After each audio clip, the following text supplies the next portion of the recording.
I raised my daughter on my own. I worked 3 jobs to give her everything. When she asked me to take care of my grandson while she traveled with her husband, I said yes without thinking twice. After all, what grandmother wouldn't do that? But the moment the door closed, my 9-year-old grandson, blind since the age of 2, did something none of us expected. He walked straight up to me, touched my face with his little hands, and whispered, "Grandma, I know where Mom hid the house documents. She told Dad you'd sign everything before they got back."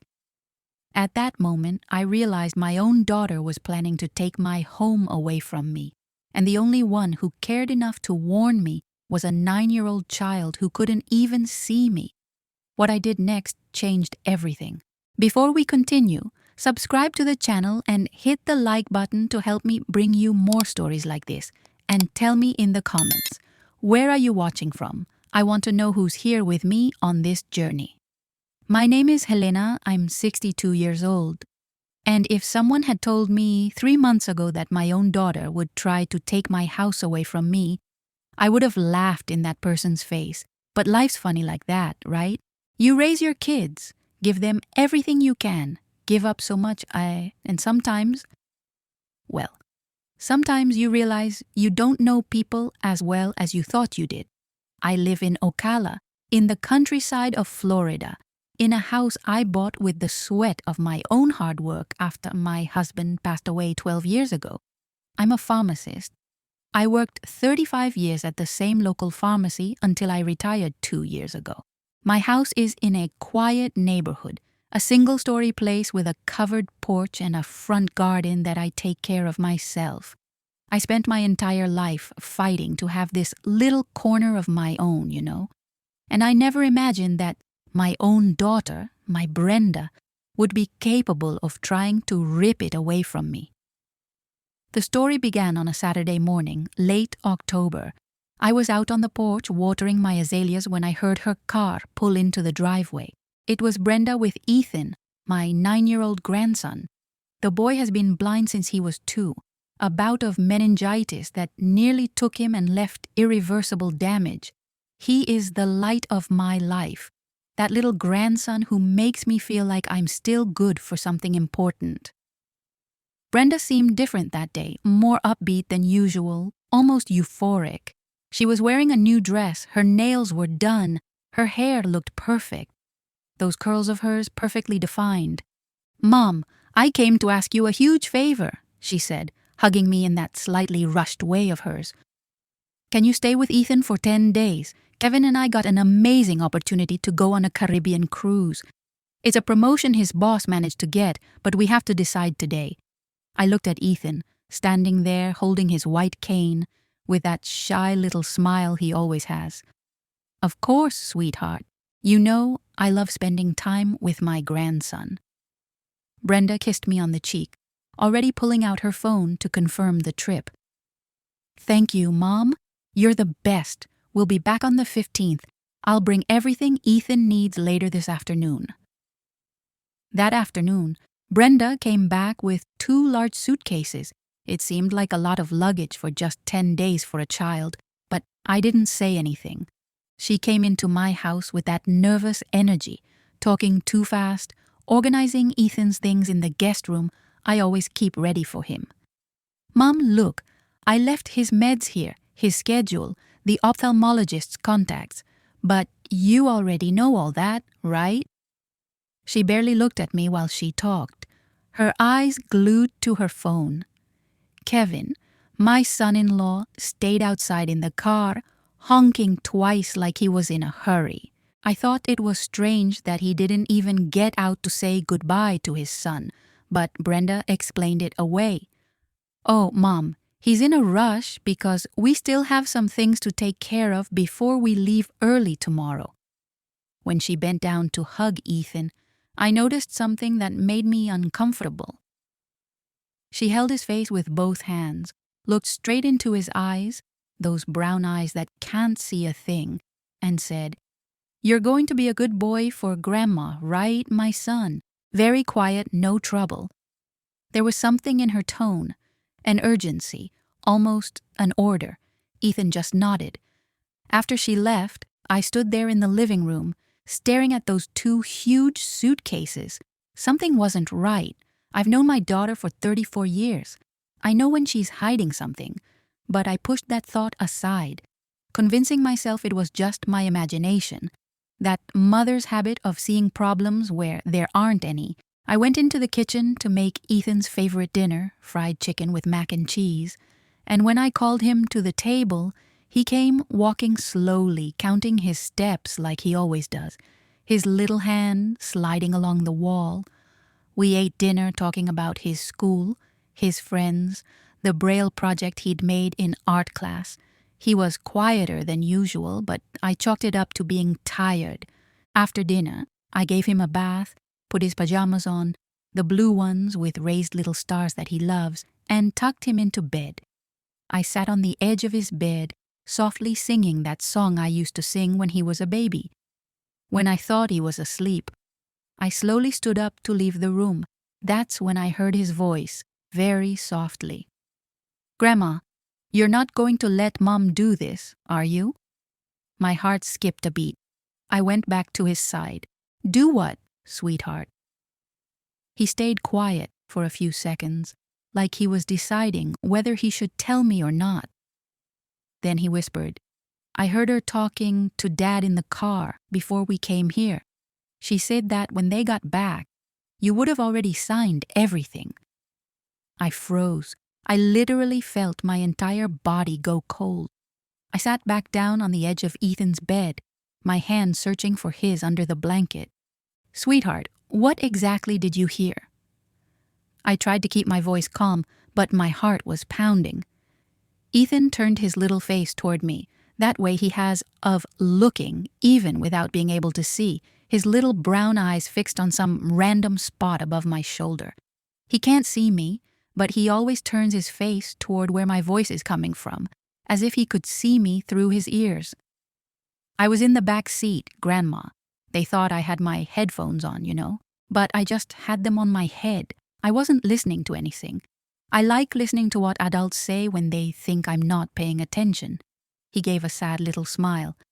"Mom said to Dad, when we get back, she'll have already signed. I'll call her every day, reminding her, putting pressure on her. My mom is stubborn, but she can't say no to me when I insist." I felt a stab in my chest. It wasn't just what he was saying, it was the way he was saying it, with that sadness of someone who knows his own mother is doing something wrong. I took his little hand, those small, sensitive fingers he uses to read Braille, to learn about the world through touch. "And what else did you hear, sweetheart?" He hesitated. I could see in his little face that he was afraid of hurting me even more. His little hands squeezed mine, looking for comfort. Dad laughed and said, 10 days is plenty of time. When we get back, this house will be in our name." And then Mom said something about you not needing such a big house by yourself, that you'd be better off in a small apartment, or in what's the name of that place where old people stay? He swallowed hard.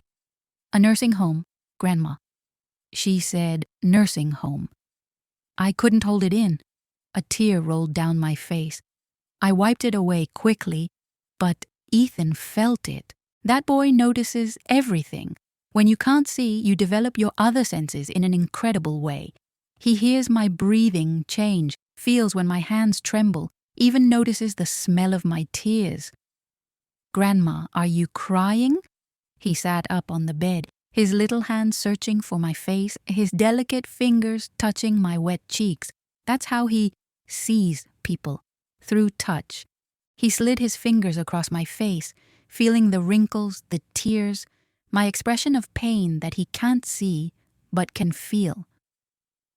"I didn't want to make you sad, but I couldn't let her do this to you." I hugged that boy so tightly that he let out a soft little laugh, that nervous laugh he gives when he feels shy. "You did the right thing, telling me, sweetheart. You're a very brave boy." I watched him snuggle into the pillow, his little eyes closing, even though closed or open makes no difference to him. Since he lost his sight at 2 years old, Ethan lives in a world of sounds, textures, and smells. He knows my house by the number of steps it takes to go from one room to another. He knows my voice better than anyone. And apparently, he knows his own mother's character better than I do. I stayed there holding him for a few minutes until he lay back down. I sang a little more until he truly fell asleep this time, his breathing becoming deeper and steady, and then I left the room with my legs shaking. I went straight to the kitchen, poured myself a glass of water, and drank it all at once. My hands were trembling.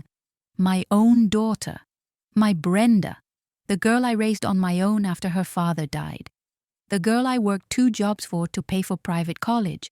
The girl who called me every Sunday to see how I was doing. But now I realized those were scouting calls. She had her eye on the house, on my house. I looked around my living room. Every piece of furniture there had a story. The beige couch I bought when I finally paid off the house. The dark wooden bookcase I sanded and varnished myself. The photos on the wall, my wedding, Brenda's birth, her graduation, Ethan's birth. That photo of him at 2 years old, still able to see, smiling at the camera, and then the next photos, already with the little white cane, unfocused eyes, but still smiling. I built this life brick by brick, and now she wanted to take it from me, put me in a nursing home. At 62 years old, I still drive, I still take my morning walks, I still take care of my garden, I still go to church every Sunday, I still get together with my friends to play dominoes every Friday. I'm not some senile old woman who needs to be locked away in a nursing home, but apparently, to my daughter, I was just an obstacle. Someone taking up valuable space she wanted for herself. I sat down on the couch and forced my mind to work. Ethan had said she talked about documents. You'll have already signed everything. What documents? I didn't have anything pending to sign. No paperwork about the house, nothing. The deed was paid off in my name, stored in the small safe I keep in my bedroom. Unless, my God, unless she was planning to bring fake documents or trick me into signing something, making me think it was something else. I stood up from the couch and went to my bedroom. I opened the safe, one of those small ones with a digital code that I bought about 3 years ago. Everything was there. The house deed, birth certificate, passport, insurance policy, will. I took the deed and examined it. Everything was normal. But then I remembered. Ethan said she had hidden documents. Where? I went back to the living room and looked at the 2 huge suitcases Brenda had brought. They were there in the corner near the guest room door. I went over and opened the first one. Ethan's clothes, his medication, the tactile toys he loves, those with different textures he explores with his fingers, the ones that make sounds when he squeezes them. Everything normal. I opened the second suitcase. More clothes, sneakers, those with Velcro because he's still learning how to tie them by himself without being able to see. His school supplies with Braille books, those raised dots his sensitive fingers have already learned to decipher so well. But at the bottom, underneath everything, I felt something hard. I carefully removed the clothes and found a blue plastic folder, the kind with a zipper. My heart started racing. I slowly opened the zipper like I was defusing a bomb. Inside were a bunch of papers. I pulled out the first document and felt the world spin. It was a power of attorney granting full and unrestricted powers to Brenda Marie Coleman, my daughter, to manage all my assets, including selling, mortgaging, or transferring properties in my name. The document was completely filled out with my name, my social security number, my address. All it was missing was my signature, and there was a pen inside the folder. I kept flipping through. There was a second document, a deed transferring the house from my name to hers and Kevin's, also missing only my signature. And there was more. An application form from a nursing home called Golden Years Senior Living, right there in Ocala, already filled out with my information, and a handwritten letter in Brenda's handwriting. I opened the letter with trembling hands. "Dear Mom," it said, "I know you'll understand that this is for your own good. You're getting older, and we worry about you living alone in that big house. Golden Years is a wonderful place with 24-hour nurses, activities, new friends. You'll be much happier there. And don't worry about the house. Kevin and I will take very good care of it. You don't need to worry about bills, maintenance, anything anymore. Just sign the documents and let your children take care of you now. With love, Brenda." I read it 3 times. Every word felt like a stab. Let your children take care of you. As if locking me in a nursing home and stealing my house was taking care of me, I put everything back in the folder, zipped it up, placed the clothes back exactly the way they were. I closed the suitcase. My head was spinning. She had planned everything, leaving Ethan here with me, Ethan, whom she thought wouldn't notice anything because he's blind, who wouldn't understand because he's just a child. She underestimated her own son. She thought that because he can't see, he doesn't see. But that boy sees more than most people with perfect eyesight. He hears, he feels, he notices. And thank God for that. Because if it weren't for that 9-year-old grandson she treated like a piece of furniture in the back seat of the car, I would have fallen straight into her trap. I went back to the living room and sat down on the couch again. I looked at the clock. It was almost midnight. Somewhere in the Atlantic Ocean, my daughter and son-in-law were on a luxury cruise, toasting to their perfect plan. Meanwhile, here I was, a 62-year-old woman who worked her whole life, who raised a daughter on her own, who always did everything right, discovering that my own child had become a stranger willing to steal from me. But you know what hurt the most? It wasn't even the betrayal itself. It was the fact that she underestimated her grandson. She thought Ethan wouldn't notice, wouldn't understand, wouldn't tell. She treated that boy as if he were invisible just because he's blind.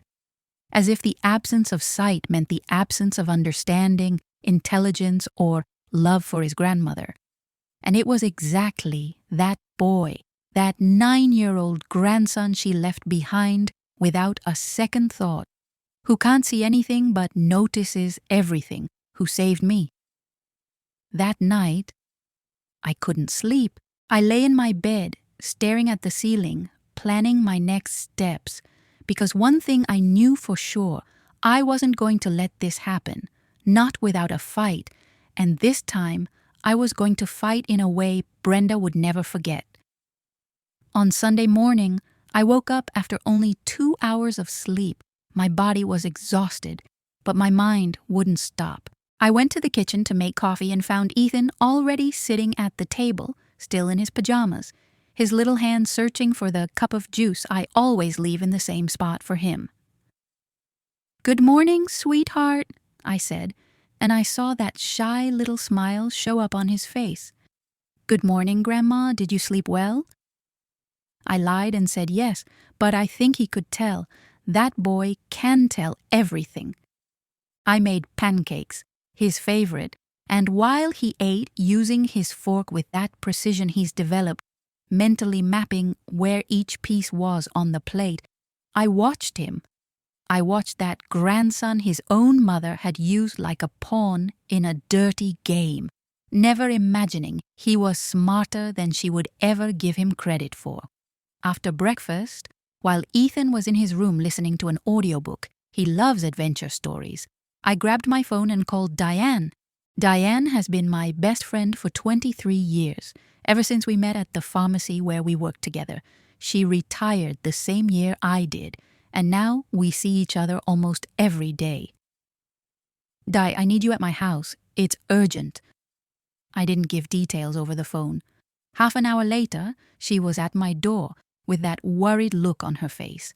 Diane is a beautiful black woman, gray hair that she wears proudly, always classy even when she's in sweatpants. We sat on the porch, away from Ethan, and I told her everything, every detail. I showed her the documents I'd found in the suitcase. I watched her face cycle through every emotion: shock, anger, outrage. "That damn woman," she said, her voice shaking. "Helena, you need a lawyer. Now." Diane grabbed her phone and called her nephew, Thomas, who's a lawyer specializing in family law and estates. I explained the situation to him over the phone. Thomas was quiet for a few seconds after I finished talking, and then he said, "Mrs. Helena, you did the right thing not touching those documents. Don't sign anything, don't throw anything away. I need to see this in person. Can I come by this afternoon?" I agreed immediately. At 3 o'clock, Thomas was in my living room. A tall man, around 40, glasses, a serious expression. He examined each document carefully, taking notes on a small notepad. "This is an attempted fraud," he finally said, his voice low. "Your daughter was planning to get your signature through deception. If you'd signed these documents under emotional pressure or without fully understanding what you were doing, that could be challenged in court. But the problem is, proving coercion after the fact is complicated." He looked me straight in the eyes. "You're lucky you found out before. And now, what do I do?" My voice came out weaker than I wanted. Thomas gathered the papers and put them back in the blue folder. "First, you don't touch this anymore. Leave everything exactly the way it is, in the suitcase. Second, I'm going to draft a statement declaring that you're fully mentally and physically capable, that you do not authorize anyone to manage your assets, and I'm going to have it notarized tomorrow. Third," he hesitated, "you need to decide what you're going to do when your daughter comes back, because this isn't just bad judgment, Mrs. Helena. This is premeditated. She planned this for weeks, maybe months." My chest tightened. He was right. That hadn't been some last-minute idea. Brenda had thought through every detail. The cruise to leave me alone, the suitcases with the documents hidden inside, the manipulative letter, the nursing home already picked out. Everything coldly calculated. "There's one more thing," Thomas said, pulling a sheet of paper from his briefcase. "I recommend you set up a durable power of attorney, naming someone you trust, not your daughter, to make decisions for you if you become incapacitated in the future. And update your will, making your wishes very clear. That prevents anyone from trying to manipulate the situation later." I looked at Diane, sitting next to me on the couch, holding my hand. "Could it be you, Daya?" She squeezed my hand. "Of course, honey. You know it can." Thomas stayed another hour, explaining every legal step, what I should and shouldn't do. When he left, I felt a little more in control of the situation, but my heart was still broken, because at the end of the day, no lawyer, no document, could fix the fact that my daughter had tried to rob me. That night, around 8 o'clock, my phone rang. It was Brenda. I took a deep breath before answering. "Hi, Mom, how are you guys doing?" Her voice was excited, almost euphoric. I could hear music in the background, voices, the sound of people having fun. "We're fine," I replied, keeping my voice neutral. "Ethan's doing great. He ate well today, played, everything's calm." She let out that little laugh I knew so well. "Good, Mom. Listen, I wanted to remind you. Did you see those documents I left there? In Ethan's suitcase?" My blood ran cold, but I kept my voice steady. "What documents, honey?" She hesitated for just a second. "Oh, some papers I need you to look at. It's about, well, the future, you know? Important things we need to take care of while you're still doing well." Still doing well, like I had one foot in the grave. I didn't see any documents, Brenda. It wasn't a lie. I had seen them, but I wasn't going to make her game easier. Look again, Mom. It's in a blue folder, in the bigger suitcase. It's important, really important. Her tone shifted, more insistent. We need to get this taken care of before I come back, okay? I forced a laugh. Honey, I'm tired right now. I'll look tomorrow, all right? Enjoy your cruise. Don't worry about this stuff. I heard her take a breath on the other end of the line. She was getting impatient. Mom, please. I'm serious. Just look at the papers and call me tomorrow, okay? It's for your own good. For our good.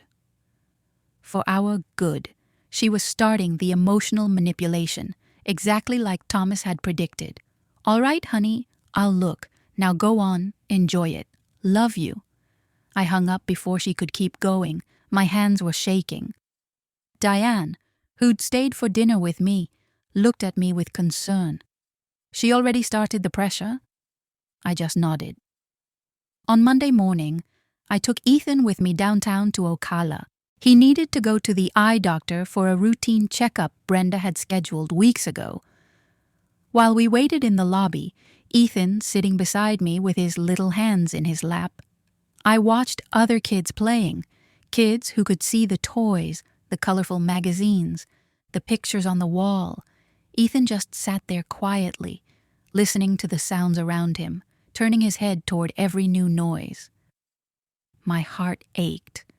That boy had lost so much, and still he was the one who had saved me. After the appointment, everything normal, his eye pressure was good. We went for ice cream at the shop he loves. Ethan ordered chocolate mint, like always. While he ate, carefully licking the spoon so he wouldn't make a mess, I asked, Ethan, did you tell anyone at school that you're blind? He let out a little laugh. Of course, Grandma. Everybody knows. And are the kids nice to you? He thought for a moment. Most of them, yeah. There are a few who ask silly questions, like if I see everything black or if I can dream, but my real friends are nice. We spent the afternoon at home. I worked in the garden while Ethan sat on the porch, listening to the birds, the wind in the leaves, the cars passing on the street. Every now and then he'd ask, Grandma, what are you doing now? And I'd describe it. I'm watering the pink azaleas. There are about 5 flowers open. The petals are really soft. He'd smile, building the picture in his mind. At 6 o'clock, my phone rang again. Brenda, Mom, did you look at the documents? Straight to the point, no small talk. I did, honey. Silence on the other end. And I took a deep breath. And I'm not signing anything, Brenda. The silence got heavier. Why not? Mom, did you read the letter? It's all for your own good. You can't keep living alone in that house forever. My voice came out sharper than I meant it to. I'm 62, Brenda, not 80. I drive. I take care of my house. I take care of your son. I don't need a nursing home. Mom, and I'm not signing my house over to you if that's what you're trying to do. The silence now was icy. When she spoke again, her voice was different, colder. Who told you there's a deed? There it was. She just admitted it. No one had to tell me, Brenda. I found the documents, all of them. The power of attorney, the deed, the nursing home form, the letter. I heard her take a breath. Mom, you don't understand. I understand perfectly. You and Kevin planned to take my house from me, lock me in a nursing home, keep my property, and you thought I'd sign everything nice and easy because you're my daughter and I trust you. My voice was shaking now, not from fear but from anger. So just know this, I'm not signing anything, and when you get back from that cruise, we're going to have a very serious conversation. She started to say something, but I hung up. My hands were shaking so hard I almost dropped my phone. But I'd done it. I'd confronted her, and now she knew I knew. After I hung up, I just stood there in the kitchen for a long time, doing nothing but breathing. My heart was pounding. I'd confronted my daughter. I'd thrown everything in her face. And now there was no going back. Diane, who'd come over to keep me company again, walked into the kitchen and hugged me. "You did the right thing, Helena. She needed to know you're not stupid." But I didn't feel brave. I felt tired. Tired of having to fight my own daughter. Tired of having to protect what was mine by right. Tired of finding out that the person I loved most in the world, after Ethan, was capable of betraying me like that. That night, after Ethan went to sleep, I sat on the porch with a cup of chamomile tea. The air was cool, typical October weather in Florida. I could hear the crickets singing, the distant sound of some dog barking. This was my home, my porch, my garden. Every inch of this place had my sweat, my work, my history in it. And Brenda thought she could just rip me out of here, toss me into a nursing home like I was some old piece of furniture that wasn't useful anymore. I felt the anger come back, but this time it wasn't just anger. It was determination. I wasn't going to let this happen. No way. On Tuesday morning, my phone started ringing at 7. It was Brenda. I didn't answer. She called again at 8. I didn't answer. At 9, she texted, "Mom, we need to talk. You're misunderstanding everything. Please call me." I deleted the message. At 10, she called again. This time I answered, but only because Ethan was right beside me and I didn't want him to worry. "Hi, Brenda." My voice was ice cold. "Mom, please listen to me. You got everything wrong. I was just trying to secure your future. I worry about you." I let out a bitter laugh. "You worry about me? Brenda, you were planning to rob me. Rob my house. Lock me in a nursing home. That's not worry, that's greed." She went quiet for a few seconds, and then her voice changed. It got colder, more controlled. "You know what, Mom? Maybe you really do need help. All this paranoia isn't normal. You're seeing evil where there isn't any." My blood boiled. "Paranoia? I found the documents, Brenda, with my own eyes. There's nothing paranoid about that." "Who put these ideas in your head? Was it Diane? That woman has always been jealous of our relationship. Now she was trying to manipulate me, make me doubt myself. No one put anything in my head. I know what I saw, and I'm not arguing about this over the phone. When you get back, we'll talk face to face." And I hung up again. Ethan was sitting on the couch, his little head turned toward me. "Grandma, was that Mom?" I sat beside him. "It was, sweetheart." He stayed quiet for a moment, his little hands nervously fiddling with the hem of his shirt. "Is she mad at you?" How could I lie to that boy? He knew everything. "She is, but it's not your fault, okay? You didn't do anything wrong. You helped me. You saved me." He leaned in and hugged me, that tight little kid hug. "I don't want Mom to be mean to you, Grandma." My chest tightened. "I know, sweetheart. I know." Over the next few days, Brenda called 3 more times. Each call was more tense than the last. On the final one, on Thursday, she didn't even try to pretend anymore. "Mom, you're making a mistake. That house is too big for you. You're getting old. Sooner or later, you're going to need help, and Kevin and I are willing to help. But you have to trust us." I laughed.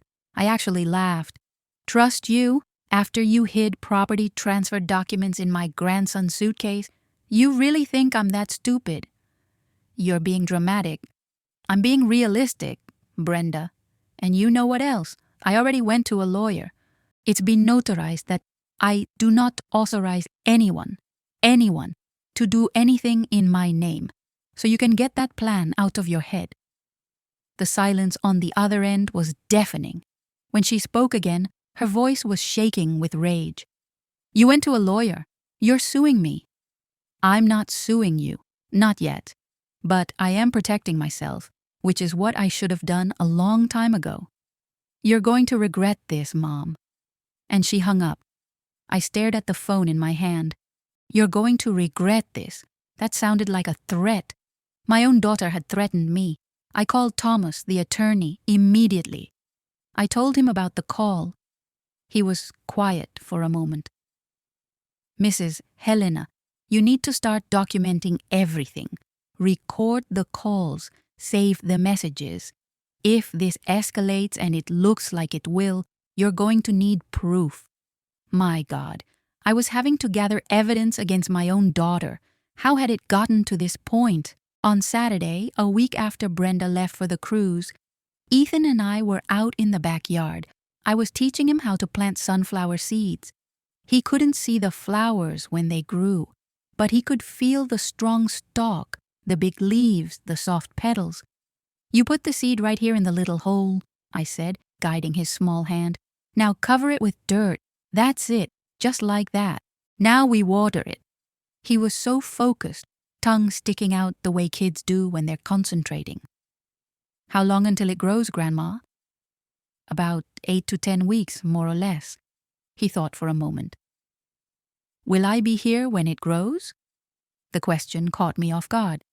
Of course you will, sweetheart. You come visit me all the time, don't you? He didn't answer right away. Then, in that small voice, Mom said that when they got back, we were going to move to a new house, a bigger house. She said you were going to live in a place just for old people, where there are nurses. My heart stopped. When did she tell you that? About 2 weeks ago, before the trip. He turned his little face toward me, those brown eyes fixed on some point above my head. I don't want to live far away from you, Grandma. I pulled that boy into a hug so tight he let out a little giggle. You're not going to live far away from me, I promise. And I'm not going anywhere. This is my home, and I'm not leaving. He relaxed in my arms. You promise for real? I promise. And in that moment, I knew it didn't matter what Brenda did, what Kevin tried. I was going to fight tooth and nail to keep that promise, because this wasn't just about me and my house. It was about that grandson who deserved to have a safe place in the world, a place where he knew he was loved and protected. That night, after Ethan fell asleep, I sat on the couch with Diane. She'd brought a bottle of wine. For the nerves, she said, and we just sat there talking. Dijo, do you think I'm being too harsh? I mean, she's my daughter. Diane looked at me like I'd grown a second head. Helena, honey, listen to what you're saying. She tried to steal your house, lock you in a nursing home, use her own blind son as a mule to carry the documents, and you're wondering if you're being too harsh. When she put it that way, it sounded even worse. I don't understand how we got here. I was a good mother. I gave her everything. Diane took my hand. You were an excellent mother, but sometimes people turn greedy, selfish, and there's nothing you could have done differently that would change that. This is about her character, not you. On Sunday, with 5 days left until Brenda came back, I went to church like I always do. I took Ethan with me. He likes church, the hymns people sing, the way the pastor speaks. After the service, several people came up to talk to me. Helena, how are you? Everything all right? I smiled and said everything was great, but inside I was falling apart. Because in less than a week, my daughter would be back. And I had no idea what would happen when she found out I hadn't signed anything, that I'd gone to a lawyer, that I knew everything. Part of me was scared, but a bigger part was furious. Furious at what she'd tried to do. Furious that she'd underestimated me. And especially furious that she'd used Ethan as a tool. When we got home, Ethan went to his room to take a nap. I stayed in the living room, staring at the photos on the wall. There was one of Brenda at 5 years old, smiling with her front teeth missing, one from her college graduation, her cap crooked, that huge smile. One from her wedding to Kevin, the two of them looking so happy. And one of Ethan as a newborn, so tiny, so perfect. How had it gone so wrong? When had my daughter turned into this person I didn't recognize anymore? Or had she always been this way and I'd been too blinded by a mother's love to see it? It didn't matter. What mattered now was that I had to be ready. Because when Brenda came back, things were going to get ugly. I knew that. And this time, I was going to be ready. The last few days before Brenda came back passed at a strange speed. It felt like time was racing and dragging at the same time. I'd wake up in the morning with a knot in my stomach, thinking, one more day. Ethan could tell I was tense. More than once he asked, "Grandma, are you okay?" And I'd lie and say yes, but that boy knew. He always knew. On Monday, 3 days before she came back, I decided I needed to do something productive instead of just sitting there stewing. I called Ethan over and said, "How about we make cookies?" His little eyes lit up, or at least they seemed to in that way of his. "Chocolate chip cookies." Sure. We spent the whole afternoon in the kitchen. I guided his little hands to measure the ingredients, to mix the dough, to roll the little balls. He couldn't see what he was doing, but he could feel it. His fingers touched the flour, the sugar, the chunks of chocolate. "Grandma, the dough is sticky," he said, laughing. "That's how it's supposed to be, sweetheart. Now we're going to put it in the oven." While the cookies baked, we sat at the kitchen table. The sweet smell filled the house. "Ethan, I want you to know something." He turned his little head toward me. "What, Grandma?" "No matter what happens when your mom comes back, you will always have a place here with me. Always. Do you understand?" He stayed quiet for a moment, then nodded. "I understand." On Tuesday, 2 days before, Thomas called. "Mrs. Helena, all the documents have been filed. You're legally protected. If your daughter tries anything, you have grounds for legal action." I thanked him, but when I hung up, I didn't feel relieved. I felt sad, because I didn't want to sue my daughter. I just wanted her not to have tried to rob me. I wanted things to be different. I wanted her to be the daughter I thought I'd raised. That afternoon, I took Ethan for a walk at the park near my house. He held my hand with one of his, the white cane in the other, counting his steps. "How many steps to the swing, Grandma?" 52, I said. He smiled, memorizing it. At the park, other kids ran around, yelling, playing. Ethan sat on the swing, rocking slowly, the wind on his face. "Do you feel the wind, sweetheart?" "I do. It feels nice." A little girl came up to us. She must have been about 7. "Why does he use that cane?" she asked me, pointing. "Because he can't see," I answered gently. The girl looked at Ethan with curiosity. "You can't see anything?" Ethan turned his face toward her voice. "Nothing. Everything is dark all the time. Not even colors." "Not even colors." The girl thought for a moment. "That's sad." Ethan shrugged. "I don't even remember what seeing is like, so it's not that sad for me." The girl accepted that and ran off. Ethan kept swinging, but I saw a sad little smile on his face. Was he lying? Was it sad for him? But he didn't want to show it. On Wednesday, 1 day before Brenda's return, I could barely eat. I spent the entire day cleaning the house, wiping things that were already clean, organizing drawers that were already organized. It was my way of dealing with the anxiety. Diane came over to spend the day with me. "Are you ready for tomorrow?" I shrugged. "I don't know if there's such a thing as being ready for this. You know, confronting your own daughter about her trying to rob you." Diane made coffee and we sat on the porch. "Helena, you need to be firm tomorrow. Don't let her manipulate you. Don't let her make you feel guilty. You didn't do anything wrong." "I know, but it still hurts." "I know it hurts." But pain doesn't change the fact that you need to protect yourself. That night, I couldn't sleep. I lay in bed staring at the ceiling, imagining every possible scenario. Was Brenda going to show up yelling? Was she going to cry? Was she going to try to manipulate me? Was she going to bring Kevin to intimidate me? At 3 a.m, I gave up on sleeping and went to the kitchen. I made chamomile tea and sat at the table. That's when I heard footsteps. It was Ethan. He came walking slowly, one hand on the wall, counting steps the way he'd memorized. "Grandma?"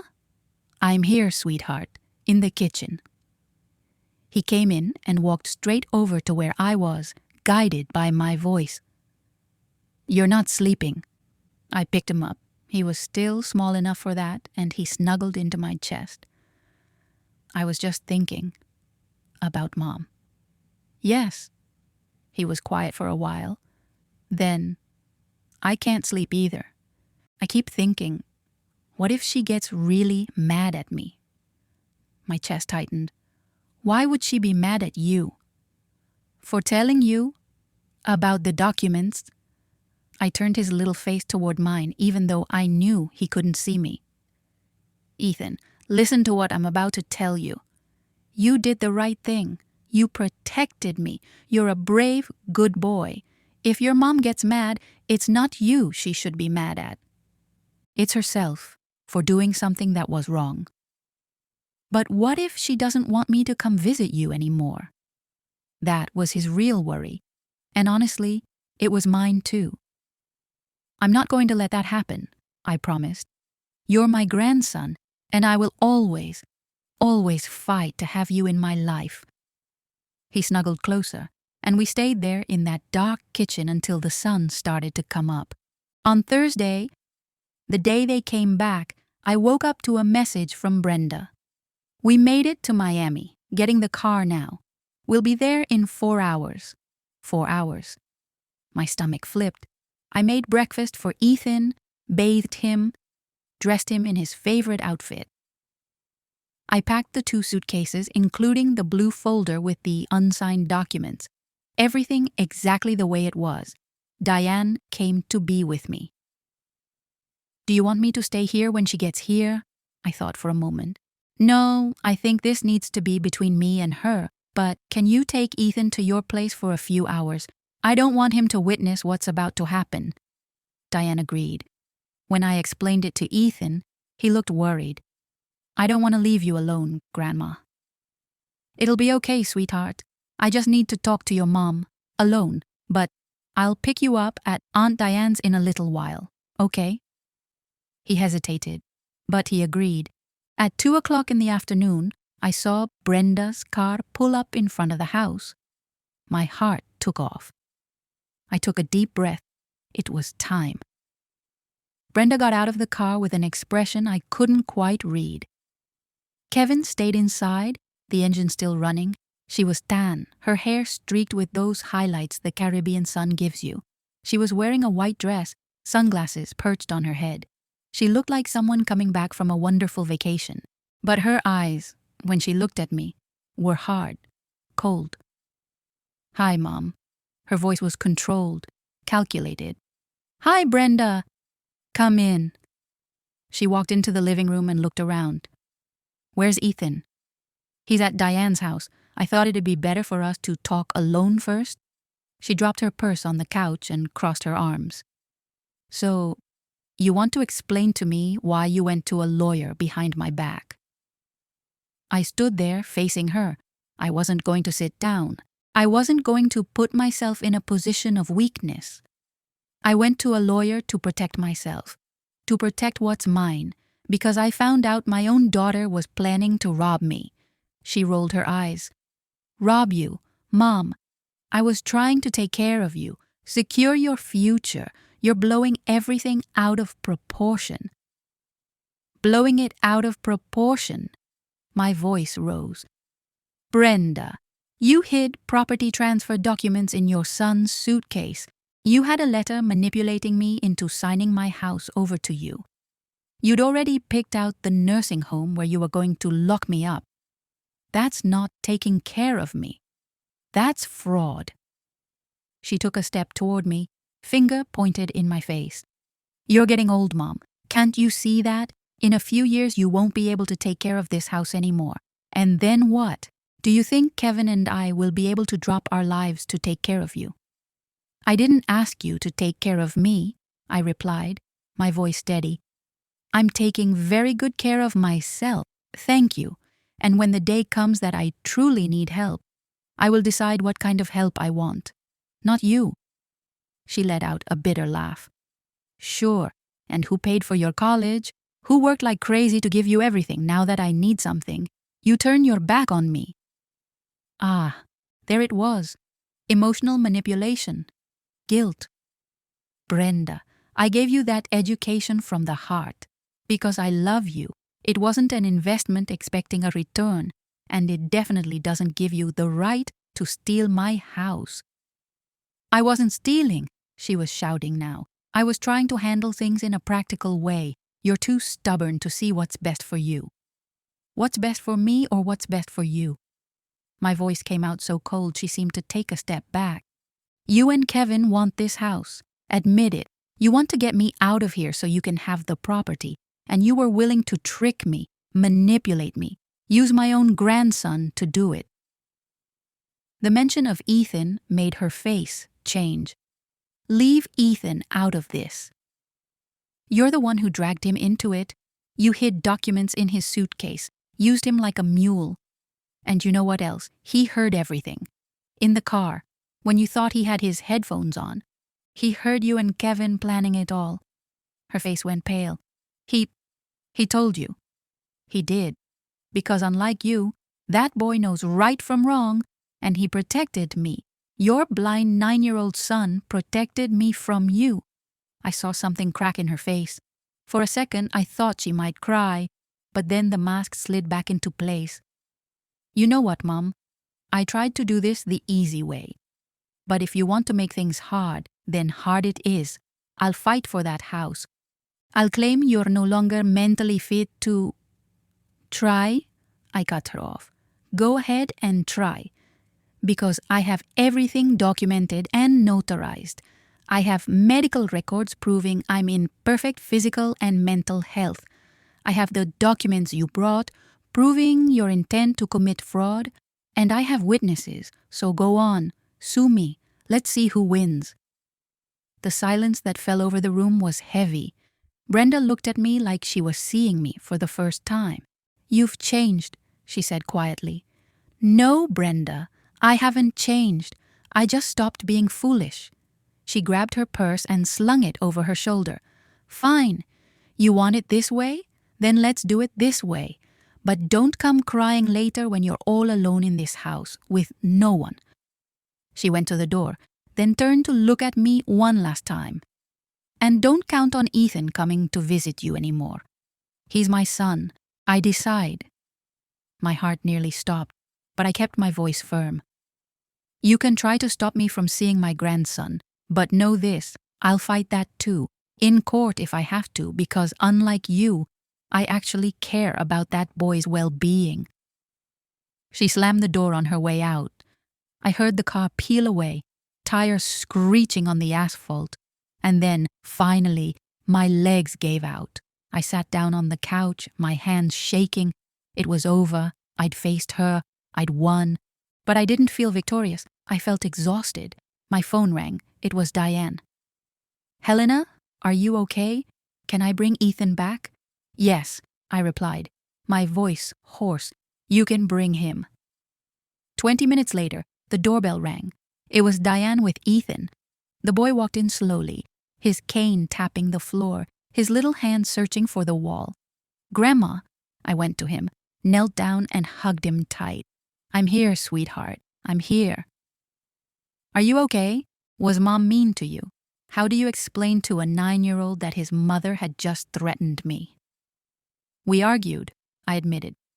But I'm okay, and you know what else? I'm not going anywhere. This house is still mine, and you'll always have a place here. He hugged me tighter. Always. Always. In the weeks that followed, Brenda didn't call, didn't text. It was like she'd cut me out of her life.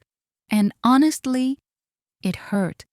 It hurt a lot because she was my daughter, and even after everything, I still loved her. But I also knew I'd done the right thing. I'd protected myself. I'd kept my dignity. A month later, I got a letter. It was from Brenda's lawyer. They were filing for guardianship, claiming I was no longer fit to manage my own affairs. I showed it to Thomas.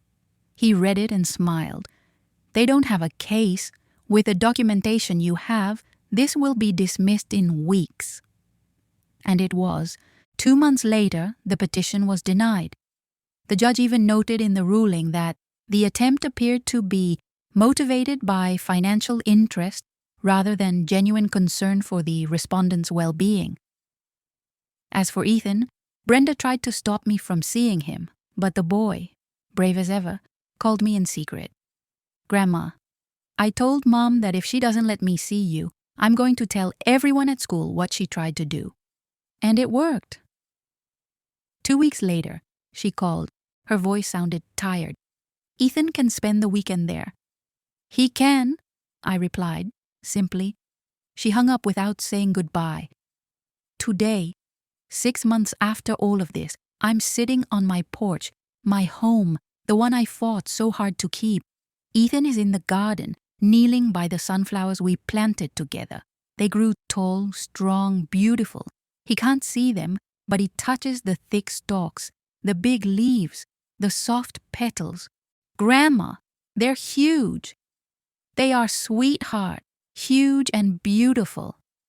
He smiles, that smile that lights everything up. And I know I did the right thing, because this house isn't just bricks and cement. It's the place where my grandson knows he's loved, where he knows he'll always have a home, and no one, not even my own daughter, is going to take that away from me.